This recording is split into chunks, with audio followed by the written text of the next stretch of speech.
और मेरा नाम चंद्रवीर सिंह है। मैं थैयाद गांव का रहने वाला हूं और हम अध्यक्ष के खिलाफ कार्रवाई के लिए यहाँ पर उपस्थित हुए हैं। कलेक्टर साहब के पेश हुए हैं। कलेक्टर साहब मिले नहीं।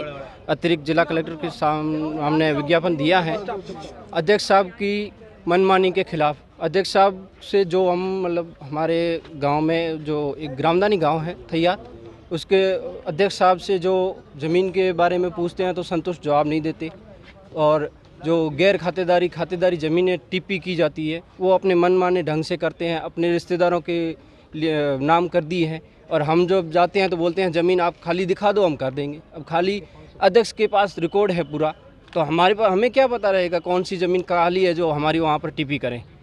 ये पिछले 20 साल से कंटिन्यू मेरी समझ से मैं जा रहा हूँ उसके पास, अध्यक्ष के पास, और अध्यक्ष यही जवाब देता है या तो ज़मीन दिखा दो, ठीक है। और जब ज़मीन खाली होती है, जब वहाँ थोड़ा विवाद होता है तो पता चलता है कि ये अपने रिश्तेदार से के नाम से टीपी कर चुका है। कितना अत्याचार हो रहा है? ये बहुत अत्याचार ही हो रहा है, इसीलिए पूरा गांव सभी साथ में आ गए हैं।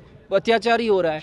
जब जाते हैं संतुष्ट जवाब नहीं, और जब कुछ पूछ लेते हैं तो कानून सिखाने लग जाता है कि आपको जानकारी ही नहीं है, आपको कानून नहीं है, हमें कानून के बारे में नहीं है। तो इसका मतलब ये थोड़ी है कि हम जो गांव के ये मतलब हमारी ज़मीन नहीं मिल सकती।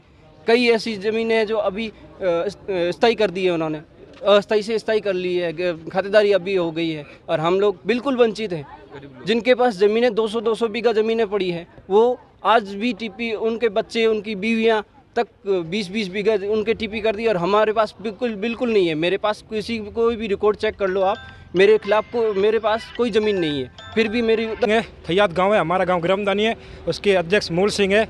वो मनमानी करते हैं खुद के, उन्होंने 400-500 बीघा खाते टिप्पी करके रखी है। हम और SC ST के लोग सभी इकट्ठा हुए यहाँ पर, उनके कुछ नहीं किए। कुछ पूछते हैं तो वो बताते हैं, मैं बताता हूँ कहाँ कार्रवाई करनी है, मैंने सब कुछ कर रखा है, मैं किसी के भी नहीं करूँगा।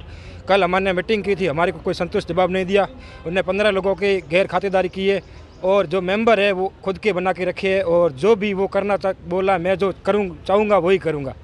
और कल हम इकट्ठा हुए तब उसने बोला हमने गैर खातेदारी करी। ना कोई गांव की मीटिंग हुई, ना कभी मीटिंग होती है, ना कोई साइन करवाते हैं, सब अपनी मनमानी से करते हैं। और जब भी उसको कुछ पूछो तो कोई जवाब नहीं देते हैं। मैं सीधा कलेक्टर साहब को जवाब दूंगा, आप कहीं भी चले जाओ। इसलिए आप आज क्या आए हो? आज हम ज्ञापन देने के लिए आए, कलेक्टर साहब को उनके खिलाफ कार्रवाई की जाए, जो भी फर्जीवाड़ा किया हुआ है उनको हटाकर सबको न्याय दिया जाए। क्या आपने ज्ञापन दे दिया है? क्या ज्ञापन हमने अतिरिक्त जिला कलेक्टर को दे दिया है। कलेक्टर साहब अभी तक आए नहीं है, हम वेट कर रहे हैं जब तक आते हैं। हम उन्होंने आश्वासन दिया है कि तहसीलदार साहब को भेजेंगे और करवाएंगे। उन्होंने ये भी बोला है कि चुनाव भी करवाना है, चुनाव भी कोशिश कर रहे हैं। 2 साल से यही बोल रहे हैं, बोला बजट नहीं आ रहा। अब वो बोले हम पूरी कार्रवाई करेंगे, भेजेंगे, छुट्टी वाले दिन तहसीलदार साहब को भेजेंगे और आपकी कार्रवाई जो भी है वो होगी।